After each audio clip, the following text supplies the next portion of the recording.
छोड़ने का आदेश है। चलो चलो।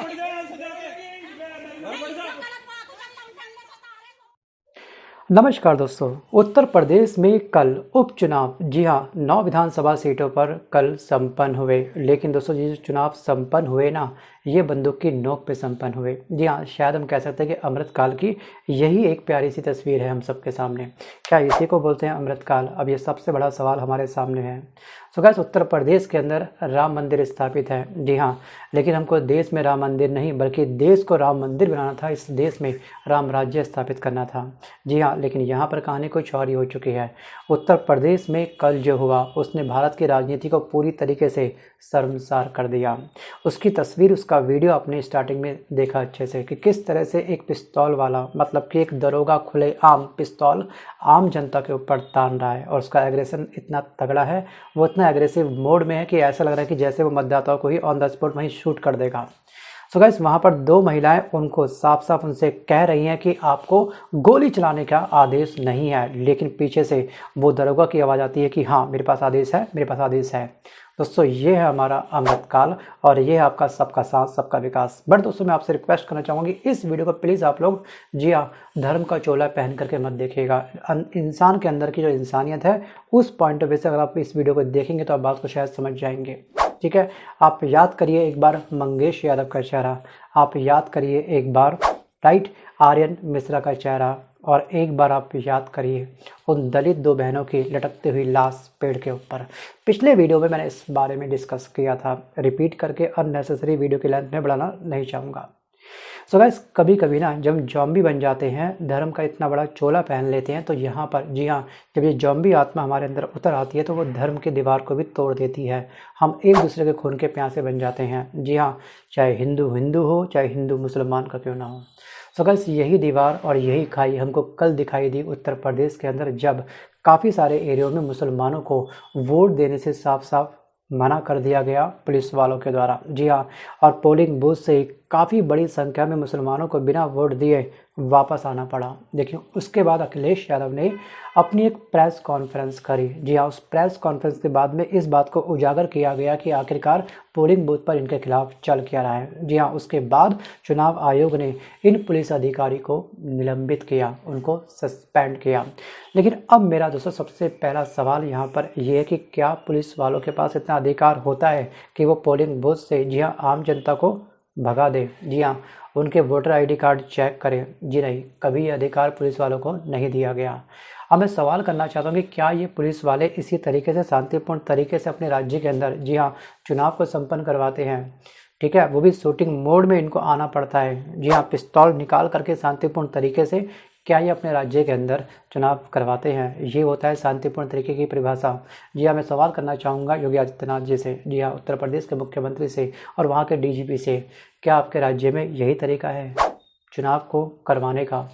तो सर, क्या ये उत्तर प्रदेश अब सोमालिया, युगांडा, बुरुंडी बन चुका है क्या? नहीं ना।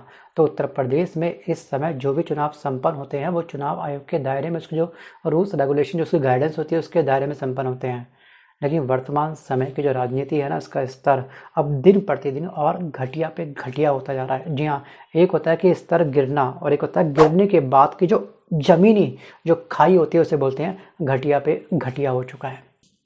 और दोस्तों, कहते हैं ना कि भगवान के इंसाफ की चक्की चलती भले ही काफ़ी धीरे है लेकिन पीसती बहुत महीन है। जी हाँ, अब उसकी जब चक्की चलेगी ना तो हम सभी को सावधान रहने की आवश्यकता है। जी हाँ, शायद हमारी आंखों से जो धर्म की जो काली पट्टी चढ़ी हुई है शायद वो हटे। जी हाँ, इंसान के अंदर इंसानियत फिर दोबारा से क्या पता जगे। हमने अपने देश के अंदर मंदिर नहीं बल्कि हमको इस देश को मंदिर बनाना था। लेकिन दोस्तों, वर्तमान में तस्वीर अब कुछ और ही हो चुकी है। मंदिर बनाया गलत बात नहीं है, लेकिन उससे पहले हमको राम राज्य की स्थापना करनी थी। फिर उसके बाद हमको हर घर में, हर इंसान के अंदर भगवान श्री राम दिखाई देते हैं। सो गाइस, ये कोई आस्था चरण नहीं है कि मैं यहाँ पे प्रवचन दूंगा। वापस आता हूँ टॉपिक की तरफ। सो गाइस, आपने चुनावों में कभी देखा कि भारतीय जनता पार्टी के समर्थकों को पुलिस खदेड़ रही हो, उस पर रिवॉल्वर तान रही हो, या उनके साथ कोई जाती हो रही हो? सारी जो बदतमीजी होती है, सारी जो बदमाशी होती है, वो विपक्ष के नेताओं के साथ होती है या फिर उनके समर्थकों के साथ क्यों होती है? जी हाँ, आपने कभी देखा है कि कोई कांग्रेस का नेता कैश के साथ पकड़ा गया हो ठीक एक दिन पहले? और मैं ये भी मानता हूँ कि कोई भी नेता दूध का दूल्हा नहीं होता है। जी हाँ, कुछ लोग आटे में नमक चलाते हैं, मतलब कि थोड़ा बहुत गलत करते हैं, कुछ लोग नमक में सीधा आटा चलाने का प्रयास करते हैं। दोस्तों, आपने देखा होगा कि महाराष्ट्र में क्या हुआ। जी हाँ, महाराष्ट्र में फर्जी वोटर्स बैठाए गए। जी हाँ, एक नेता के यहाँ एक कॉलेज था, उस कॉलेज से कुछ ने स्टूडेंट बुलाए, उनका फर्जी वोटिंग कार्ड तैयार किया और उनको सीधे वहाँ पर बैठा दिया। जी हाँ, अब जाओ वोट डालने के लिए। ये हमारा राजनीति का स्तर गिर चुका है। लेकिन चुनाव आयोग इस समय चुप्पी साधे बैठा हुआ है। क्या चुनाव आयोग को नहीं पता क्या चल रहा है? जी हाँ, जो ईवीएम मशीन में इतने % चार्जिंग पाई गई थी, उसको तो चुनाव आयोग ने एक्सेप्ट भी कर लिया कि हाँ, इतने % चार्जिंग बहुत थी, लेकिन उसका जो फाइनल था दोस्तों, उसका नतीजे पर कोई फर्क नहीं पड़ा था। हरियाणा विधानसभा चुनाव की बात कर रहा हूँ मैं, ये आपको पता होगा। कैसे पॉसिबल है कि आखिरकार 8-9 घंटे तक ईवीएम मशीन चली और बैटरी केवल इतने % डिस्चार्ज हुई? तो गाइस, आपके विचार के आप मुझे कमेंट बिंदास कर सकते हैं। कमेंट बॉक्स ओपन है। जो नेगेटिव बोलना है, जितना पॉजिटिव बोलना है, आपको क्या लगता है, आपके विचार बिल्कुल स्वतंत्र है। तो गाइस, आपको ध्यान रखना है कि यहाँ पे चुनाव आयोग ने कल, लेकिन जी हाँ, एक्शन लिया है और पुलिस ऑफिसर्स को निलंबित करना पड़ा। और ये एक्शन कब लिया? जब अखिलेश यादव ने प्रेस कॉन्फ्रेंस करी है। जी हाँ, प्रेस कॉन्फ्रेंस करी है। और दोस्तों, मैं थैंक्स करना चाहूँगा न्यूज़ 24 के जो पत्रकार हैं उनका। जी हाँ, उन पत्रकारों ने इस बात को बिल्कुल बेबाक तरीके से अपने न्यूज़ चैनल पर दिखाया और जाकर के आम जनता की सपोर्ट में वो पत्रकार उतरे हैं। पहले अब देखिए अखिलेश यादव का ये जो प्रेस कॉन्फ्रेंस है, उसमें इन्होंने क्या बोला। मैं अपने मतदाताओं से अपील करूंगा, डटे रहें और वोट डालकर ही आएं। मैं एक बार फिर अपने सभी मतदाताओं से कहूंगा, मैं अपील करना चाहता हूं उनसे, एक बार नहीं कई बार जाएं, डटे रहें और वोट डाल करके आए। जो हमें अधिकार मिला है वोट डालने का, उसको जरूर वोट डालें। और कल भी चुनाव आयोग ने उत्तर प्रदेश के समाजवादी पार्टी की शिकायत पर यह बात कही गई थी और चुनाव आयोग ने कहा है कि पुलिस कहीं भी रोक नहीं सकती, जांच नहीं कर सकती है। दोस्तों, प्रेस कॉन्फ्रेंस से पहले अखिलेश यादव ने एक ट्वीट भी किया था। उस ट्वीट को भी आप ध्यान से पढ़िएगा। इसमें साफ साफ ये लिखा है कि कुछ पुलिस अधिकारी पूरी तरह से भाजपा के कार्यकर्ता बनकर के काम कर रहे हैं और ये मतदाताओं को धमका रहे हैं और उन पर हाथ उठा रहे हैं, लाठी खाने की धमकी दे रहे हैं और साथ ही न्यूज़ चैनल तक को धकेल करके अपना रौब उन पर जमा रहे हैं। और ऐसे अधिकारी को चिन्हित किया जाए और उनको तो तुरंत सस्पेंड करा जाए। सो गाइस, ये था इनका ट्वीट। उसके अलावा काफ़ी सारे नेता एक्टिव हो गए, सबने ट्वीट करा, एक दबाव बनाया चुनाव अधिकारी के पास, चुनाव आयोग के पास, और उसके बाद चुनाव आयोग ने एक्शन लिया और इन पुलिस अधिकारी को निलंबित कर दिया। लेकिन दोस्तों, सबसे पहले इस सच्चाई का जो बीज बोया गया था, वो बोया गया था न्यूज़ 24 के पत्रकार के द्वारा। जी हाँ, जिसने वहाँ पे ग्राउंड रिपोर्ट तैयार करी है, ग्राउंड पे उतर करके जो अन्याय हो रहा है उसके खिलाफ आवाज़ उठाई है और अपनी वास्तविक रूप से सच्ची पत्रकारिता को हम आम जनता के सामने रखा। लेकिन कुछ गोदी मीडिया है वो इस बात को लेकर के खामोश थी, जैसा कि उनका वो कर्तव्य होता है। पैसा लो और अपनी बोलती बंद रखो, सच्चाई को हमेशा दफना दो। सो गाइस, न्यूज़ 24 के जो रिपोर्टर हैं, इन्होंने जो अपनी रिपोर्ट तैयार करी है, इसका एक छोटा सा वीडियो मैं यहाँ पे अटैच कर रहा हूँ। वीडियो है केवल मात्र 3 मिनट का, उसको अच्छे से देखिएगा। फिर मैं आता हूँ वापस टॉपिक की तरफ। चलो यार, ऐसा ना करो सर। तो आप देखिए, कुछ लोग हैं जो न्यूज़ 24 की टीम को हमें धक्का दे के बाहर ये कर रहे हैं। और ये ऐसे लोग हैं, ये कौन लोग हैं? आप हमें धक्का क्यों दे रहे हैं? आप हमें धक्का क्यों दे रहे हैं? आप हमें क्यों भगा रहे हैं? नहीं, क्यों धक्का दे रहे हैं आप? 20 सर, हमें धक्का दिया जा रहा है सर। सर, हमें धक्का दिया जा रहा है डीएम सर। देखिए, तो देखिए, हमें भी हटाया जा रहा है, तो आप सहज अंदाजा लगाइए। नहीं, आप हमें धक्का क्यों दे रहे हैं? नहीं, धक्का क्यों दे रहे हैं? नहीं, मैं तो लोगों से बात कर रहे हैं। आप हमें क्यों, आप मुझे टच क्यों कर रहे हैं? आप नहीं, मैं माहौल क्या खराब कर? लोग आप हैं कौन? आप कौन हैं? आप कौन हैं? आप कौन हैं? मैं गांव का एक जिम्मेवार आदमी हूँ। हमारे यहाँ जब अंदर जा रहा हूँ, हमारे यहाँ एक, मैं तो जा रहा हूँ अंदर।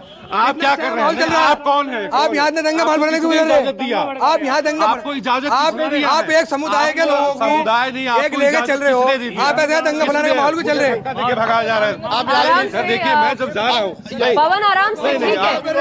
इन लोग कौन है? इन लोग कौन है? बूथ पे यहाँ पे वो नहीं करेंगे। ये कौन है? ये कौन लोग हैं? नहीं, हमें ये कौन लोग जानकारी हैं है जो कह रहे हैं कि जिम्मेदार आदमी है? कौन लोग हैं? क्या हुआ? क्या है? बताओ। मुझे धक्का देके मुझे धक्का दे रहे हैं, कौन लोग हैं ये? अरे इनसे पूछो ना तुम। नहीं, आप प्रशासन है, आप सुरक्षा। हम बाहर कौन से लोग आए हैं, हम लोग बाहर की ड्यूटी बाहर पे आए नहीं हैं। सर, आप हमारी सुरक्षा को आप करेंगे ना? कैसे अंदर कैसे गए आप? कैसे, मतलब ये बताइए तो पहले, कैसे अंदर आ गए हैं जो आप आकर के ये कर रहे हैं? बताइए। क्या फर्जी वोट लेके जा रहे थे आप? नहीं, ये कैसे आप लोग आशुतोष कुमार जी हैं, इनका नाम दिखाइए। आशुतोष कुमार जी, इन्होंने पहले हमारे माइक आईडी को किया है। उसके बाद जब ऐसे लोग जो आए हैं जो खुद कह रहे हैं कि न्यूज 24 को किया है, और डीएम साहब हैं, बात करेंगे। सर तमाम ऐसे लोग आरोप लगा रहे हैं कि वोटिंग का राइट नहीं दिया गया। मैं भी अंदर गया, कुछ लोग हमारे पास आए, मुझे भी धक्का दिया। ये भी मतदान दे करके आ रहे हैं, ये भी सब कर रहे हैं। सर इलीगल आदमी अंदर क्यों था? सर मुझे भी धक्का देके बाहर किया। नहीं, आप चलिए मेरे साथ, अभी मैं दिखवाता हूँ। आइए चलिए देखिए। तमाम ऐसे लोग हैं जो कह रहे वोटिंग नहीं दिया गया। सबको मौका है, मैं खड़ा हूँ, बुलाइए से देखिए, सब आ रहे हैं, सब जा। देखिए आप कैमरा लगाइए सामने, देखिए लोग आ जा रहे हैं, सामने लगाइए कैमरा, लोग आ जा रहे हैं। सर एक बार हमें भी दिखाइए सर, जो लोग नहीं वोट कर पा रहे हैं। आपके जस्ट और मौके पर जो ड्यूटी पे तैनात अधिकारी हैं, उन्होंने सर बदतमीजी किया सर। किसके साथ? मेरे साथ सर। अभी धक्का दिया, वहाँ भी धक्का दिया सर। ये मैं यही तो देख के लौट के आ गया ना कि आप मतलब कुछ कहना चाह रहे थे, तो मैं आ गया। हाँ, तो सर जो लोग आरोप लगा रहे हैं कि उनके पास आधार कार्ड है, पहचान पत्र है। देखिए लोग जा रहे हैं ना भाई, आप जा रहे हैं ना मतदान करने। अच्छा एक मिनट इधर आइए। आप मतदान सर ये इन्होंने आरोप लगाया था कि वोट। हाँ सर, हाँ बिल्कुल नहीं जाने दिया था सर। जाइए ना, ठीक है सर, सबने जाइए वोट दीजिए। आप लोग आप जाइए अपना वोट दीजिए। और दोस्तों कई जगह पर उत्तर प्रदेश की ज़मीनी स्तर की हालत और हालात काफ़ी असामान्य दिखाई दिए। इस वीडियो को आप ध्यान से देखिएगा कि दोस्तों ये वीडियो है आपका मैनपुरी का। मैनपुरी में पुलिस किस तरह से गश्त लगा रही है। जी हाँ, इस गश्त लगाने की आखिरकार आवश्यकता क्यों पड़ी? सो गाइस, करल विधानसभा में इस तरह की गश्त लगाने की आखिरकार क्यों आवश्यकता पड़ी? पुलिस कई जगह पर इस तरह की गतिरोध पैदा क्यों कर रही है? आखिरकार इनको इतनी बड़ी हिम्मत किसने दी कि रिवॉल्वर आप लोग आम नागरिकों के ऊपर तान दो और मुसलमानों को वोट देने से रोका जा रहा है कई स्थान पर? आखिरकार ये राइट क्या चुनाव आयोग ने इनको दिया, या फिर वहाँ की सरकार ने इनको दिया, या फिर जिन्होंने शपथ खाई थी, जी हाँ, ज्वाइनिंग के समय, जी हाँ, इस जॉब को प्राप्त करते समय, क्या उस शपथ ने इनको ये हक दिया है? थिंक अबाउट इट दोस्तों। क्या था यही राम राज्य? राम राज्य कायम होगा क्या इस तरीके से भारत देश अमृतकाल के दौर को एंजॉय करेगा? Think about it. So guys दोस्तों, मैं आपको मुरादाबाद में जो कुंदरगी विधानसभा सीट है, वहाँ से समाजवादी पार्टी के प्रत्याशी हैं, उनमें जी हाँ बहस हो गई थी। इस ट्वीट को आप ध्यान से पढ़िएगा कि समाजवादी पार्टी प्रत्याशी हाजी रिजवान है और वह प्रशासन पर गांव के अंदर चेक पोस्ट बनाने और आधार कार्ड चेक करने का आरोप लगा रहे हैं।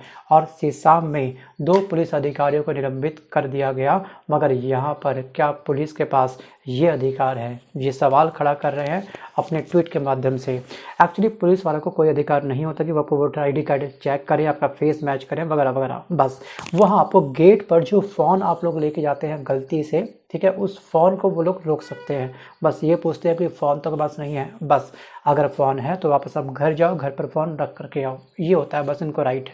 अब दोस्तों यहाँ पर जो चंद्रशेखर आज़ाद हैं, मतलब नगीना के सांसद चंद्रशेखर आज़ाद ने भी अपना एक ट्वीट करा है, इसको आप ध्यान से पढ़िएगा। सो गाइस, यहाँ पे इन्होंने साफ साफ ये लिखा है कि इलेक्शन कमीशन सो गया है। जी हाँ, ये किसी से नहीं छिपा। मीरापुर के 50 गांव में दलित और मुसलमानों को वोट नहीं डालने दिया जा रहा है। अब उसके बाद दोस्तों राहुल गांधी भी एक्टिव हुए और इन्हें साफ साफ ये लिखा है महाराष्ट्र के बारे में कि महाराष्ट्र के भाइयों बहनों, मैं आप सभी से अपील करता हूं कि आज राज्य के स्वाभिमान और संविधान के रक्षा के लिए वोट अवश्य डालें। इन्होंने वोट डालने की अपील करी है। और इसके अलावा दोस्तों महाविकास आघाड़ी को दिया आपका हर वोट आपकी नौकरी और प्रोजेक्ट्स के चोरी को रोकेगा, किसानों को उनका हक दिलवाएगा, ठीक है, फसलों का सही दाम दिलवाएगा वगैरह वगैरह। और जो 5 गारंटी इन्होंने दी है वो आपकी समझ दिलाएगा। इस तरह से इन्होंने ट्वीट करा। लेकिन दोस्तों सवाल ये खड़ा होता है कि आने वाले समय में होगा क्या भविष्य में। जी हाँ, क्या होने वाला है? क्या राजनीतिक स्तर ठीक होगा या फिर नहीं होगा, या फिर राजनीतिक स्तर इस तरह से घटिया पे घटिया होते रहेगा, इसका स्तर और नीचे गिरेगा और चुनाव आयोग क्या अभी भी चुप्पी साधे बैठा रहेगा? बट दोस्तों यहाँ पे मेरा परसेप्शन ये है कि आटे में नमक चलाओ, जो सब चलाते हैं। जी हाँ, अगर आपके एरिया में जो सब्जी वाला होगा वो भी, जी हाँ, जिस रेट पर चीज़ें खरीद के लेके आ रहा है, सब्जी जिस रेट पर खरीद के लेके आ रहा है उस रेट पे आपको नहीं दे सकता, क्योंकि उसको अपना परिवार भी तो पालना है। उसमें बीच में अपनी एक छोटी सी कमीशन सेट करता है। तो ये होता है आटे में नमक।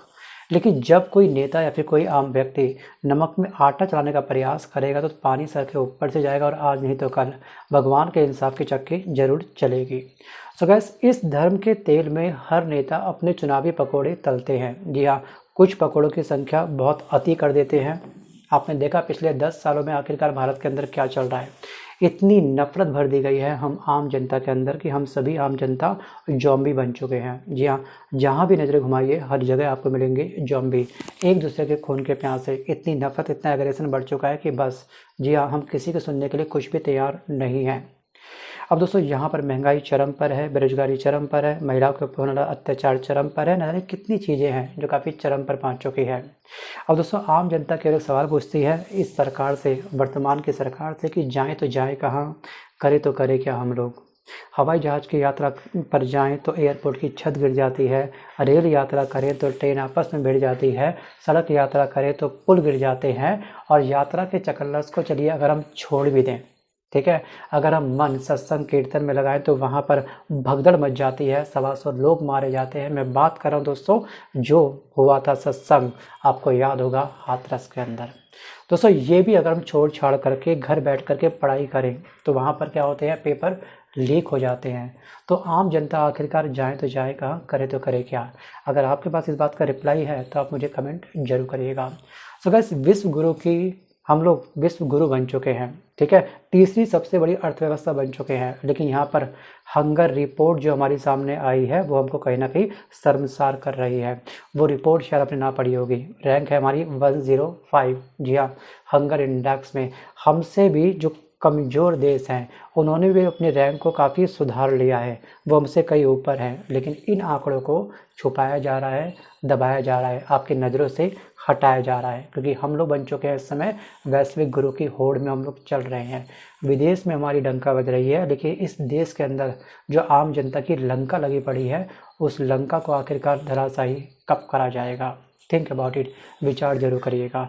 तीसरी सबसे बड़ी अर्थव्यवस्था जो हम लोग दर्ज कर चुके हैं अपने इस नाम को केवल रिकॉर्ड के अंदर, उस देश के अंदर ध्यान रखिएगा जिस समय सत्संग में भगदड़ मची थी, एम्बुलेंस को आने में पूरे 5 से 6 घंटे लगे थे। ध्यान रखिएगा, जो डेड बॉडी परिजनों को थमाई गई थी उनके ऊपर सफ़ेद कपड़ा नहीं था, उनके ऊपर चलिए मैं कुछ टाइम के लिए छोड़ भी देता हूँ। अगर आप किसी की बॉडी को मॉर्चरी से, जी हाँ, पोस्टमार्टम से अगर आप बाहर लेके आते हैं अपने किसी परिजन की, या फिर आप किसी भी बॉडी को ध्यान से देखते हैं जा करके, तो एक छोटा सा पतला सा वाइट कपड़ा मिलता है आपको, जो चुन्नी से भी पतला होता है, बॉडी उसमें आर पार दिखाई देती है, केवल वो एक फॉर्मेलिटी होती है कि हमने कुछ वाइट कलर का उड़ा दिया। ये है हमारा अमृतकाल, विचार आप खुद करिएगा।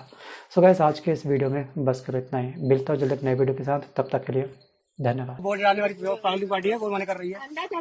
अंदर जो एजेंट थे उन्होंने मना कराया है उनसे, बोले पर्ची देखो इनकी चेक करो, बोले ये फर्जी पर्ची लेके आए हैं।